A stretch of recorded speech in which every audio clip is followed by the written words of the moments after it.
हमारे चैनल को सब्सक्राइब करें और बेल आइकन को प्रेस करें सभी नोटिफिकेशन तुरंत पाने के लिए।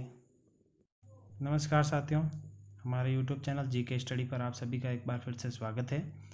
साथियों, जैसा कि हमारे इंस्टाग्राम पर बहुत सी डिमांड भी आई और हमने भी सजेशन मांगे थे आपसे कि हमें जो है मॉडल पेपर की सीरीज़ लानी चाहिए। तो आप सबने कहा कि बिल्कुल लानी चाहिए, और जो कौन से सब्जेक्ट की सबसे पहले लानी है वो भी आपने बताया था। उसी अनुसार आज हम आपके लिए मॉडल पेपर फर्स्ट लेकर आए हैं, जिसका फर्स्ट सेक्शन अपन इसमें करेंगे जो होता है साइकोलॉजी का। ये जो मॉडल पेपर है ये रीट के लिए भी इम्पोर्टेंट है, सी टेट के लिए भी इम्पोर्टेंट है, यूपी टेट के लिए भी इम्पोर्टेंट है, एच टेट और यू टेट सभी जितने भी शिक्षक भर्ती एग्जाम होते हैं उन सब के लिए इम्पोर्टेंट है। तो साथियों, आज का वीडियो शुरू करते हैं। उससे पहले आपने हमारे इस चैनल को सब्सक्राइब नहीं किया, जरूर कर दीजिएगा और वीडियो को लाइक और शेयर जरूर कीजिएगा। चलिए साथियों, शुरू करते हैं पूरा वीडियो। पहला क्वेश्चन, शिक्षण का विकासात्मक परिप्रेक्ष्य शिक्षकों से यह मांग करता है कि वे ऑप्शन 1 कठोर अनुशासन बनाए रखने वाले बने, क्योंकि बच्चे अक्सर प्रयोग जांच करते हैं। दूसरा, विकासात्मक कारकों के ज्ञान के अनुसार अनुदेशन युक्तियों का अनुकूलन करें। ऑप्शन 3, विभिन्न विकासात्मक अवस्था वाले बच्चों के साथ समान रूप से व्यवहार करें। या ऑप्शन 4, इस प्रकार का अधिगम उपलब्ध कराए जिसका परिणाम केवल संज्ञानात्मक क्षेत्र के विकास में हो। तो इसका जो सही जवाब होगा वो होगा साथियों ऑप्शन 2, विकासात्मक कारकों के ज्ञान के अनुसार अनुदेशन युक्तियों का अनुकूलन करें। इसका सही जवाब ऑप्शन 2। अब इस आंसर की जो व्याख्या है वो आपको मिलेगी हमारे टेलीग्राम चैनल में। जिसको आपने अभी तक ज्वाइन नहीं किया हो तो उसका लिंक आपको डिस्क्रिप्शन में मिलेगा, लिंक ज्वाइन कर लीजिएगा। वहाँ पर आपको सारे क्वेश्चन के आंसर्स की व्याख्या जो होगी उसकी PDF उपलब्ध करा दी जाएगी। चलिए साथियों, नेक्स्ट क्वेश्चन, क्वेश्चन नंबर 2, विद्यार्थी तब तक नहीं सीख सकते जब तक ऑप्शन 1 उन्हें शिक्षा के सामाजिक उद्देश्यों की आवश्यकताओं के अनुरूप न पढ़ाया जाए। ऑप्शन 2, उन्हें यह पता न हो कि जो तथ्य उन्हें पढ़ाए गए हैं निकट भविष्य में उनका परीक्षण किया जाएगा। ऑप्शन 3, वे सीखने के लिए तैयार न हो। या ऑप्शन 4, दैनिक आधार पर घर में उनके माता पिता विद्यालय में उनके सीखने के बारे में नहीं पूछेंगे। चलिए इसका देखिए दोस्तों, साइकोलॉजी में क्या होता है कि अप्लाइड क्वेश्चन आते हैं तो किसी को कोई आंसर कोई ऑप्शन सही लगता है, किसी को कोई लगता है, तो और कभी कभी तो सारे ऑप्शन सही लगते हैं, लेकिन अपन को सेलेक्ट वह करना है जो सबसे परफेक्ट हो। सबसे परफेक्ट होगा वही सही माना जाएगा। तो अब यहाँ पर जो सही ऑप्शन होगा वो होगा ऑप्शन 3 साथियों, वे सीखने के लिए तैयार ना हो। कोई भी व्यक्ति तब तक नहीं सीख सकता जब तक वो सीखने के लिए तैयार नहीं हो। एक साइकोलॉजी की फेमस कहावत है, सुनी होगी आपने, कि घोड़े को तालाब तक ले जाया जा सकता है लेकिन उसको पानी पीने के लिए मजबूर नहीं किया जा सकता। आप मार पीट के खींच तान के कैसे भी उसको पानी तक ले जाओगे, लेकिन पीने के लिए आप उसको मजबूर नहीं कर सकते, वो अपनी इच्छा से ही पिएगा। यही रूल्स है यहाँ पर भी, कि जब तक बच्चा खुद नहीं सीखने के लिए तैयार होगा वो कभी नहीं सीखेगा। नेक्स्ट क्वेश्चन, क्वेश्चन 3, सामाजिक अधिगम का सिद्धांत निम्नलिखित में से किस घटक पर बल देता है। सामाजिक अधिगम का जो सिद्धांत है वो किस घटक पर बल देता है। 1 प्रकृति, 2 पोषण, 3 अनुकूलन, या 4 पाठ संशोधन। चलिए इसका सही जवाब जो है वो है ऑप्शन 2 साथियों, पोषण। सामाजिक अधिगम का जो सिद्धांत है वो पोषण के घटक पर बल देता है। ऑप्शन 2 सही जवाब। नेक्स्ट क्वेश्चन, क्वेश्चन 4, मनोसामाजिक सिद्धांत निम्नलिखित में से किस पर बल देता है। अब ये मनोसामाजिक जो सिद्धांत है वो किस पर बल देता है। ऑप्शन 1 उद्दीपन व प्रतिक्रिया, ऑप्शन 2 लिंगी व प्रसूति स्तर, ऑप्शन 3 उद्यम के मुकाबले में हीनता स्तर, या ऑप्शन 4 क्रिया प्रसूत सक्रिय अनुबंधन। इन 4 ऑप्शन में से जो मनोसामाजिक सिद्धांत है वो किस पर बल देता है ये बताना है आपको। चलिए इसका जो सही जवाब है वो है ऑप्शन 3 उद्यम के मुकाबले में हीनता स्तर। मनोसामाजिक सिद्धांत जो है वो उद्यम के मुकाबले में हीनता स्तर पर बल देता है। चलिए नेक्स्ट क्वेश्चन पे चलते हैं। क्वेश्चन 5, यह तथ्य किस बच्चों को सांस्कृतिक रूप से प्रासंगिक ज्ञान की आवश्यकता होती है। निम्नलिखित में से किस व्यक्ति से संबंधित है। ये जो तथ्य है कि बच्चों को सांस्कृतिक रूप से प्रासंगिक ज्ञान की आवश्यकता होती है, यह किस व्यक्ति से संबंधित है। 1 Charles Darwin, 2 BF Skinner, 3 Urie Bronfenbrenner, या 4 लेव वाइगोत्स्की। चलिए इसका सही जवाब बताइए। क्वेश्चन 5, तो इसका जो सही जवाब है वो है ऑप्शन 4 साथियों, लेव वाइगोत्स्की। ये जो बात है वो लेव वाइगोत्स्की ने की है, डेफिनेशन इनकी है। चलिए नेक्स्ट क्वेश्चन, क्वेश्चन नंबर 6, आप एक शिक्षक के रूप में रैगिंग और धमकाने के सख्त विरोधी है तथा इस संदर्भ में विद्यालय में पोस्टर लगवाने हैं तथा समिति बनवाते हैं। आपसे जुड़ने वाले किशोर जो इस विचार के दृढ़ विश्वासी है, निम्नलिखित में से किस स्तर पर होंगे। चलिए अब ये जो है अप्लाइड क्वेश्चन है, आपको बहुत सोचना पड़ेगा इसमें। 1 पारंपरिक स्तर, 2 पूर्व पारंपरिक स्तर, 3 उत्तर पारंपरिक स्तर, 4 सामाजिक व्यवस्था बनाए रखने वाला स्तर। चलिए इसका सही जवाब गेस करिए आप, क्या हो सकता है।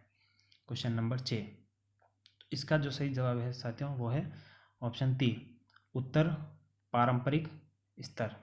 तीसरा ऑप्शन उत्तर पारंपरिक स्तर। नेक्स्ट क्वेश्चन, क्वेश्चन नंबर 7, प्रगतिशील शिक्षा निम्नलिखित में से किस कथन से संबंधित है। 1 शिक्षक सूचना और प्राधिकार के प्रवर्तक होते हैं। दूसरा, ज्ञान प्रत्यक्ष अनुभव और सहयोग से उत्पन्न होता है। ऑप्शन 3, अधिगम तथ्यों के एकत्रीकरण और कौशल में प्रवीणता के साथ सीधे मार्ग पर चलता है। या ऑप्शन 4, परीक्षा मानदंड संदर्भित और बाह्य है। तो इसका जो सही जवाब है साथियों वो है 7वें क्वेश्चन का ऑप्शन 2, ज्ञान प्रत्यक्ष अनुभव और सहयोग से उत्पन्न होता है। ये इसका सही जवाब है। चलिए नेक्स्ट क्वेश्चन, क्वेश्चन 8, बहुबुद्धि के सिद्धांत। ये बहुबुद्धि का सिद्धांत जो है के संदर्भ में एयरफोर्स पायलट बनने के लिए निम्नलिखित में से कौन सी बुद्धि की आवश्यकता होगी। अब इस बुद्धि के सिद्धांत में बताइए कि किसी को पायलट बनना है तो उसको कौन सी बुद्धि की आवश्यकता होगी। इंपॉर्टेंट क्वेश्चन, काफ़ी परीक्षाओं में आ चुका है ये। चलिए 1 अंतर्वैयक्तिक, 2 भाषिक, 3 गतिक या 4 अंतरावैयक्तिक। चलिए इसका सही जवाब आता है, इसका जो सही जवाब है साथियों वो है गतिक, ऑप्शन 3। 8वां क्वेश्चन का ऑप्शन 3 गतिक। ये जो गतिक बुद्धि है इसकी आवश्यकता होगी पायलट बनने के लिए। चलिए नेक्स्ट क्वेश्चन पे चलते हैं। बुद्धि की स्पीयरमैन परिभाषा के कारक जी है। अब बुद्धि की जो स्पीयरमैन परिभाषा है इसमें जो जी कारक है वो कौन सा है ये बताना है आपको। 1 आनुवांशिक बुद्धि, 2 उत्पादक बुद्धि, 3 सामान्य बुद्धि या 4 वैश्विक बुद्धि। चलिए इसका जो सही जवाब है साथियों वो है ऑप्शन 3 सामान्य बुद्धि। ऑप्शन 3 सही जवाब है, सामान्य बुद्धि इसका। चलिए प्रश्न 10, छिपी हुई वस्तुएं ढूंढ निकालना इस बात का संकेत है कि शिशु निम्नलिखित में से किस संज्ञानात्मक कार्य में दक्षता प्राप्त करने लगा है। 1 साभिप्राय व्यवहार, 2 वस्तु स्थायित्व, 3 समस्या समाधान या 4 प्रयोग करना। देखो छिपी हुई वस्तुओं को बच्चा जो है ढूंढ के निकाल लेता है तो उसमें जो संज्ञानात्मक कार्य में दक्षता प्राप्त होती है वो होती है वस्तु स्थायित्व, ऑप्शन 2। 10वें का ऑप्शन 2 वस्तु स्थायित्व, यानी कि उसको ध्यान रहने लगा है कि ये वस्तु है वहाँ पड़ी हो सकती है, ये वहाँ पड़ी हो सकती है ऐसे। तो इसका जो सही जवाब ऑप्शन 2। नेक्स्ट क्वेश्चन 11वां, निम्नलिखित में से कौन सा समाज में लिंग समानता का मानदंड हो सकता है। हाँ, समाज में लिंग समानता का मानदंड जो है हो सकता है ये ऑप्शन, लिंग समानता का मानदंड। ऑप्शन 1 विद्यालय में पुरुष और महिला शिक्षकों की संख्या की तुलना। ऑप्शन 2 कक्षा 12 में लड़कों और लड़कियों द्वारा समान संख्या में प्राप्त विशिष्ट योग्यता। ऑप्शन 3 कक्षा 12 तक पहुंचने वाले लड़कों और लड़कियों की संख्या की तुलना। या ऑप्शन 4 क्या छात्राओं को विद्यालय से बाहर आयोजित प्रतियोगिताओं में भाग लेने की अनुमति दी जाती है। चलिए अब इसमें से आपको सही ढूंढना है, ये आपको कंफ्यूज करके रखेगा क्वेश्चन कि आप क्वेश्चन में ध्यान दीजिए, कौन सा समाज में लिंग समानता का मानदंड हो सकता है। लिंग समानता का मानदंड कौन सा हो सकता है। तो इसका जो सही जवाब है वो है ऑप्शन 3 कक्षा 12 तक पहुंचने वाले लड़के और लड़कियों की संख्या की तुलना। चलिए कक्षा 12 तक कितने लड़के और कितनी लड़कियां पहुंची है, कक्षा 1 में कितना ने एडमिशन लिया और कक्षा 12 तक कितने पहुँचे, या फिर कितने कक्षा 12 तक लड़के पहुँचे हैं टोटल में से।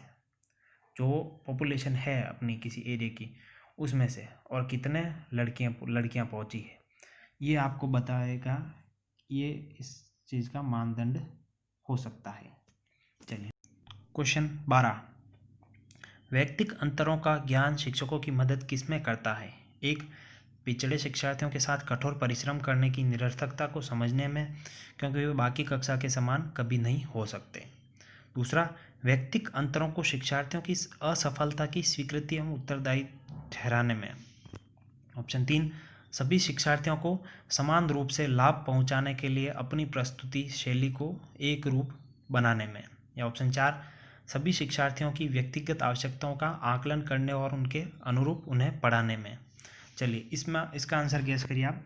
अगर आपको ज़्यादा समय लगता है कोई भी आंसर गैस करने में या क्वेश्चन को पढ़ने में वगैरह, तो आप वीडियो को पॉज कर दीजिए और सही जवाब आपका गैस करके फिर आप वापस उसको प्ले कर दीजिएगा। चलिए, वीडियो में हम इतना समय नहीं दे सकते क्योंकि वीडियो बहुत ज़्यादा लंबा हो जाता है। तो क्वेश्चन 12 का जो सही जवाब है साथियों वो है ऑप्शन 4, सभी शिक्षार्थियों की व्यक्तिगत आवश्यकताओं का आकलन करने और उनके अनुरूप पढ़ाने में व्यक्तिगत अंतरों का ज्ञान शिक्षक की मदद करता है। चलिए नेक्स्ट क्वेश्चन 13, सीखने के लिए आकलन। ऑप्शन 1, अभिप्रेरणा को बढ़ावा देता है। ऑप्शन 2, अलग करने और रैंक देने के प्रयोजन के लिए किया जाता है। ऑप्शन 3, ग्रेड्स को पूरी तरह से महत्व देने पर बल देता है। या ऑप्शन 4, विशिष्ट होता है और अपने आप में की गई आकलन गतिविधि है। चलिए, सीखने के लिए आकलन क्या चीज़ है, इसका सही जवाब आप गेस करिए। तो क्वेश्चन 13 का जो सही जवाब है वो है साथियों ऑप्शन 1, अभिप्रेरणा को बढ़ावा देता है, मोटिवेशन बढ़ाता है, मोटिवेट करता है सीखने के लिए आकलन। चलिए नेक्स्ट क्वेश्चन 14, विद्यालय आधारित आकलन है। 1, परिणामों की अपेक्षा परीक्षा तकनीकों पर केंद्रित है। ऑप्शन 2, क्या आकलित किया जाएगा इस पर शिक्षार्थियों को कम नियंत्रण प्रदान करता है।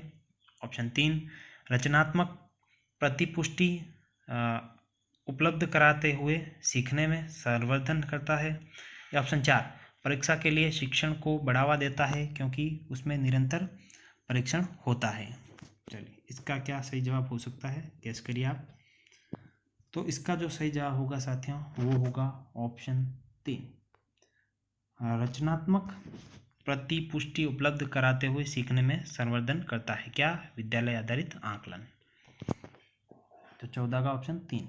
नेक्स्ट क्वेश्चन 15, कक्षा में शिक्षार्थियों से कहा गया कि वे अपने समाज के लिए क्या कर सकते हैं, इसे दर्शाने के लिए एक नोटबुक में अपने कार्य की विविध शिल्प कृतियों को संयोजित करें। यह किस प्रकार की गतिविधि है? 1, निबंधात्मक आकलन, 2, घटनावृत अभिलेख, 3, समस्या समाधान आकलन, या 4, पोर्टफोलियो आकलन। चलिए 15वें का जो सही जवाब है साथियों वो है ऑप्शन 4, पोर्टफोलियो आकलन। इसकी व्याख्या उत्तरों की व्याख्या आपको टेलीग्राम ग्रुप में मिलेगी, जिसका लिंक डिस्क्रिप्शन में मिलेगा, आपको ज्वाइन कर लीजिएगा आप। नेक्स्ट क्वेश्चन 16, शिक्षार्थियों को सबसे कम प्रतिबंधित विद्यालय वातावरण में रखने के माध्यम से विद्यालय 1, लड़कियों और लाभान्वित वर्गों के लिए शैक्षिक अवसरों को समान करता है। 2, वंचित वर्ग के बच्चों के जीवन को सामान्य करता है, जो इन बच्चों के समुदाय और अभिभावकों के साथ विद्यालय के संबंध को बढ़ा रहा है। ऑप्शन 3, विज्ञान मेला और प्रश्नोत्तरी जैसी गतिविधियों में अलाभान्वित वर्ग के बच्चों को भागीदार बनाता है। या ऑप्शन 4, दूसरे बच्चों को संवेदनशील बनाता है कि वे लाभान्वित बच्चों को दबाए नहीं और उन्हें नीचा न दिखा। चलिए इसका सही जवाब क्या होगा? क्वेश्चन 16, इसका जो सही जवाब है साथियों वो है ऑप्शन 4, दूसरे बच्चों को संवेदनशील बनाता है कि वे अलाभान्वित बच्चों को दबाए नहीं और उन्हें नीचा न दिखाए। चलिए नेक्स्ट क्वेश्चन 17, एकाग्रता समय के साथ मेल बैठाने के लिए एक दत्त कार्य को पूरा करने के लिए आवंटित समय को घटाना और चरणबद्ध तरीके से इस एकाग्रता समय को बढ़ाना निम्नलिखित में से किस प्रकार के विकार से निपटने के लिए सर्वाधिक उपयुक्त है? चलिए क्वेश्चन को आप समझ में नहीं आया तो एक बार और पढ़ लीजिएगा वीडियो को रोक के। ऑप्शन 1, अशांतकारी व्यवहार संबंधी विकार। ऑप्शन 2, डिस्फेसिया। ऑप्शन 3, संवेदी एकीकरण विकार। ऑप्शन 4, एकाग्रता ह्रास अतिक्रियाशील विकार। चलिए क्वेश्चन 17 का जो सही जवाब है साथियों वो है ऑप्शन 4, एकाग्रता, ह्रास, अतिक्रियाशील विकार। चलिए next question number 18। Next question है हमारा 18 नंबर। निम्नलिखित में से कौन सा उपागम अशांतकारी व्यवहार संबंधी विकार वाले बच्चों के साथ व्यवहार करने के लिए बच्चे को उसके आसपास के लोगों और सामाजिक संस्थाओं के साथ अंतःक्रिया करने का सुझाव देता है? 18वें का ऑप्शन 1 मनोगत्यात्मक, 2 पर्यावरणीय, 3 जीव वैज्ञानिक या 4 व्यवहारवादी। चलिए इसका क्या सही जवाब हो सकता है, गैस करिए आप। 18वें का इसका जो सही जवाब है वो है ऑप्शन 2 साथियों, पर्यावरणीय। ये उपागम जो है वो पर्यावरणीय है। चलिए नेक्स्ट क्वेश्चन 19। रेन जूली प्रतिभाशाली की अपनी ब्लैंक स्पेस परिभाषा के लिए जाने जाते हैं। रेन जूली प्रतिभाशाली की अपनी परिभाषा के लिए जाने जाते हैं। ऑप्शन 1 4 पंक्तीय, टियर, 2 4 स्तरीय, 3 त्रिवर्तीय, 4 त्रिमुखी। तो इसमें से कौन सा सही है? तो इसमें से जो सही है वो है त्रिव्रतीय। ये रेन जूली प्रतिभाशाली की अपनी त्रिव्रतीय परिभाषा के लिए जाने जाते हैं। ठीक है, ये जो है इंसान। नेक्स्ट क्वेश्चन 20वां। प्रतिभाशाली शिक्षार्थियों के लिए एक अभिक्षमता को कौशल के रूप में समझना सही है। 2 प्रगति के निरीक्षण करने की आवश्यकता नहीं है। ऑप्शन 3 शिक्षक को अनुकूलन करना चाहिए जिससे शिक्षार्थी में बदलाव आता है। ऑप्शन 4 शिक्षक को पहल करनी चाहिए और समस्या समाधान में मुख्य भूमिका निभानी चाहिए। चलिए इसका क्या सही जवाब होगा 20वें का? तो इसका जो सही जवाब है साथियों वो है ऑप्शन 3 शिक्षक को अनुकूलन करना चाहिए जैसे शिक्षार्थी में बदलाव आता है। Next question 21।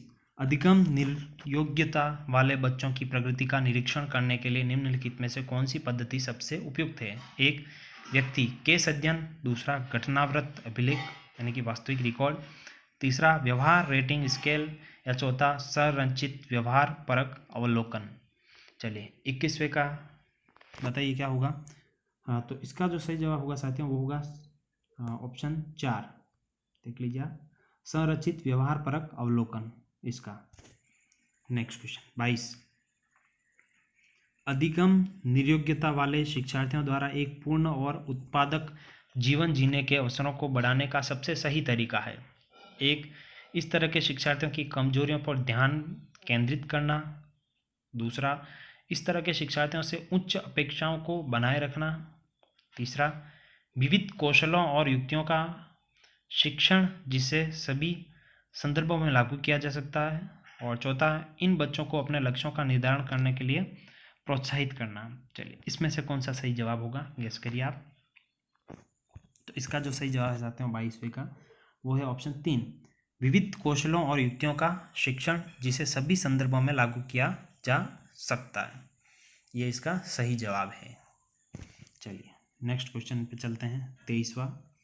वाइगोत्स्की के सामाजिक सांस्कृतिक सिद्धांत के अनुसार 1 संस्कृति और भाषा विकास में महत्वपूर्ण भूमिका निभाते हैं। बच्चे अलग क्षेत्र में चिंतन करते हैं और वे पूर्ण परिप्रेक्ष्य नहीं लेते। 3 यदि निम्न आयु पर अमूर्त सामग्री को प्रस्तुत किया जाए तो बच्चे अमूर्त तरीके से चिंतन करते हैं। और 4 स्वनिर्देशित वाक सहयोग का निम्न स्तर है।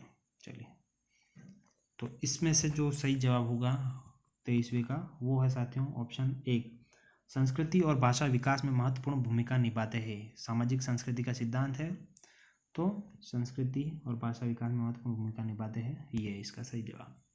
नेक्स्ट क्वेश्चन व्याख्या, अनुमान और अथवा नियंत्रण प्राकल्पना के लक्ष्य है। किसके लक्ष्य है? ऑप्शन 1 पारंपरिक तर्कणा, ऑप्शन 2 आगमनात्मक तर्कणा, ऑप्शन 3 निगमनात्मक तर्कणा या ऑप्शन 4 वैज्ञानिक पद्धति। तो 24वें का जो सही जवाब है साथियों वो है ऑप्शन 4 वैज्ञानिक पद्धति। नेक्स्ट क्वेश्चन 25वां। कक्षा 7 का शिक्षार्थी गणित में त्रुटियां करता है, एक शिक्षक के रूप में आप क्या करोगे? आप चलिए गेस करिए, गणित वालों और सबको करना ही है, ये तो क्वेश्चन तो सबके लिए कॉमन है। 1 शिक्षार्थी को सही उत्तर उपलब्ध कराएंगे, 2 शिक्षार्थी को कैलकुलेटर का प्रयोग करने की अनुमति देंगे, 3 शिक्षार्थी से कहेंगे वह विकल्पनात्मक पद्धति का प्रयोग करे तथा स्वयं त्रुटि का पता लगाने के लिए उसे दोबारा करें। ऑप्शन 4 शिक्षार्थी को दिखाए कि त्रुटि कहाँ थी और शिक्षार्थी को उसे दोबारा करने के लिए कहेंगे। तो इसका जो सही जवाब क्या होगा साथियों? तो इसका सही जवाब जो होगा 25वें का ऑप्शन 3। शिक्षार्थी से कहेंगे कि वह विकल्पात्मक पद्धति का प्रयोग करें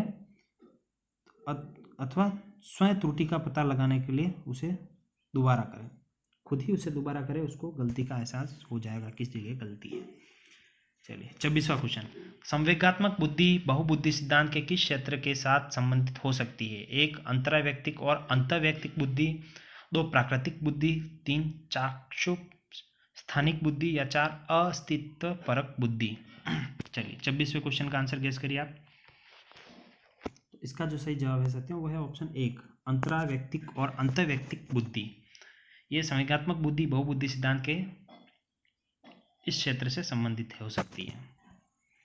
चलिए नेक्स्ट क्वेश्चन 27वां, संवेग के मनोविज्ञान में निम्नलिखित में से किस तथ्य पर सबसे कम ध्यान दिया गया है? 1 संवेग विषयनिष्ठ या व्यक्तिपरक भावना है और वह अलग अलग व्यक्तियों में अलग अलग होती है। दूसरा, संवेग न केवल व्यक्ति शिक्षार्थियों में बल्कि पूरी कक्षा में भी उत्पन्न होते हैं। तीसरा, संवेग उत्तेजना और संज्ञानात्मक व्याख्या के जटिल पैटर्न होते हैं। और चौथा, संवेगात्मक प्रक्रिया में शारीरिक के साथ साथ मनोवैज्ञानिक प्रक्रियाएं शामिल होती हैं।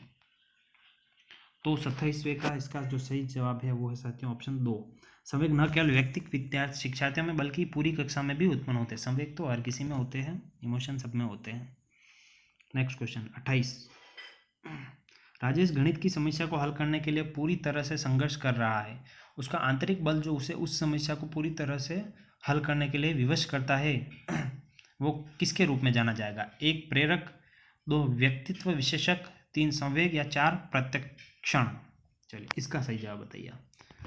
तो अब इसमें देखिए आप प्रश्न को देखिए एक बार आप, उसका आंतरिक बल, अब आंतरिक बल की बात हो रही तो आंतरिक बल जो है प्रेरक होता है। तो इसका सही जवाब जो है ऑप्शन 1 प्रेरक, 28 का 1 प्रेरक सही जवाब है इसका।